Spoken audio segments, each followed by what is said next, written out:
Back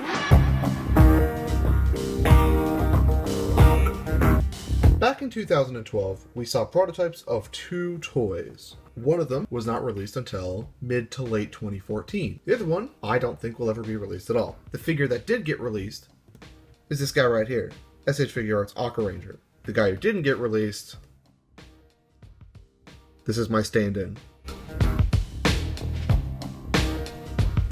First thing I want to point out about this release is actually not about the figure, but about the packaging. Now, I rarely talk about packaging about toys because who cares? But this is just unacceptable. There is a typo on the box. I don't know about you. This isn't how I spell Ranger. I don't know what this E is. That's not how you spell Ranger. It's spelled wrong here, it's spelled wrong there. Like, if you look at any other release that has Ranger in the name, like Tyrannoranger here, you see they spell it correctly, R-A-N-G-E-R. But for some reason, they decided to spell this completely wrong. Akaranger? What's a Ranger? Anyway, back to the thing that actually matters, the toy itself. Akaranger, where to even begin? Let's start with a size comparison. And see, normally size comparisons about Figuarts don't matter, but in this case, they do. You see, Akaranger has a case of giantitis. You see, the thing you'll notice about Akaranger is the moment you compare him to any other Sentai Figuart, you realize that he is a giant.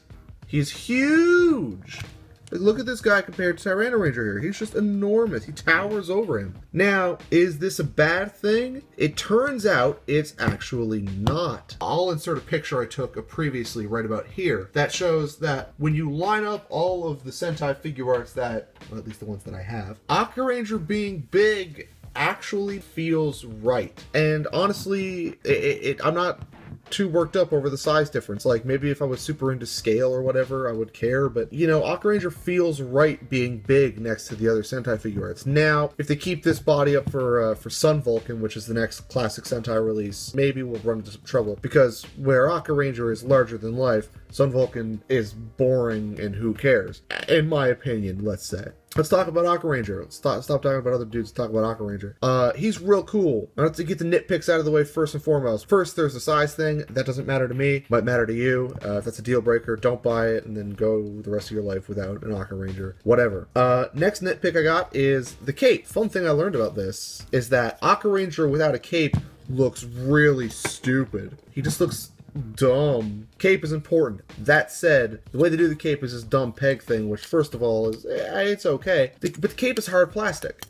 You can't have any swishy poses with this plastic cape. You can't do anything fun and action-packed with this actionless cape. It would look weird without it, as I just showed you, so I'm glad it's there, but I wish they had done more with it than just this piece. Now, it doesn't hinder posability at all. Like, he can still fly away or whatever it is Akaranger does in the show. Whip dudes. We'll get to the accessories in a minute. What does hinder posability, however, you can't push the arms any, like, closer to his body than that.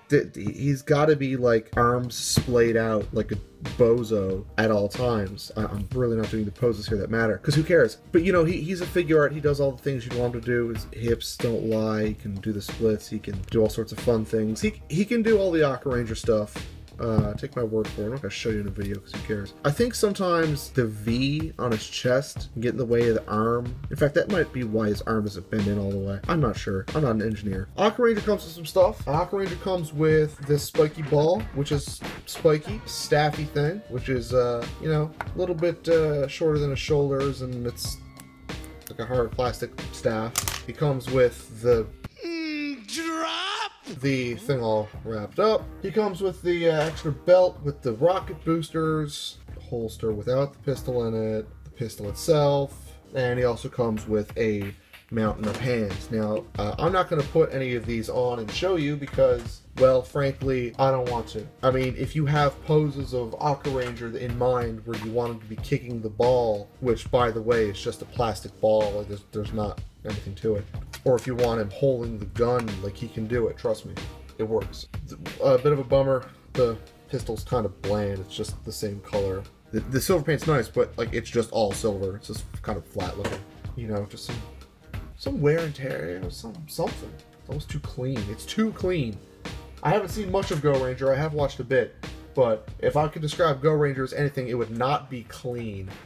Akaranger. There's really not much else to say. Some other minor nitpicks. Hard plastic bits are different shades of red. Now, I'm not sure how well this is coming across in the video, but it's pretty obvious to me right now. His kneecap is not the same shade of red as the legs and everything else. Like, his elbows are a bit more excusable, I guess, but they're still like a tad paler. Same thing with the cape. It's not the exact same color of red. Again, I'm not sure how well it's coming across in the video. I'm recording this with a cellular phone. The knees are the ones that get me. The elbows I don't notice as much, but the knees I do. And the cape bit, like, you're mostly going to be looking at them from the front, but the cape is a different shade of red, but it's not noticeable unless you're looking at it in weird conditions. So yeah, Akaranger. There's really not much else to say. He is exactly as you'd expect, like, but a bit bigger. I'm not sure why the size difference happened. I think maybe they redid the body, the base body, but like he's huge, and it's not just other Sentai Figuarts. If you compare him to other Figuarts, he is still big. Like, here's Rider 1 side by side. You can tell he is clearly quite a bit taller. Yeah, so he's a bit taller. If you compare him to Kamen Rider Double Trigger Heat here, see, he's still like a sizable chunk taller. Again, it makes sense if you're pairing him up with the other Sentai Figuarts, but, you know, if you're a stickler for scale, you're gonna get upset.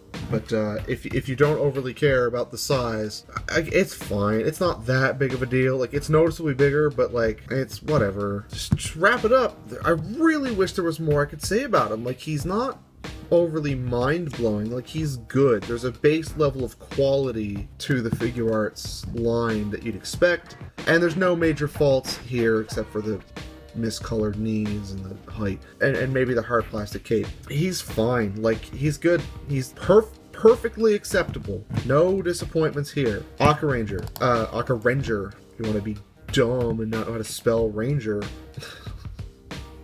Yes, I realize the official romanization of Go Ranger is Go Ranger. But yeah, I don't know. There's not much else I could say. Hopefully, I'm going to have more videos out faster. I got some other figures. You saw I have Kick Hider there. I want to do a video on that. Spoiler alert, if you missed Kick Hider, don't worry about it. You're not missing much. Other videos I want to do, I got the rest of Wave 2 and 3 of 66 Action, so I kind of think I'm going to do those next. You know, there's another little figure that I do want to take a look at, and it is Michael Jackson.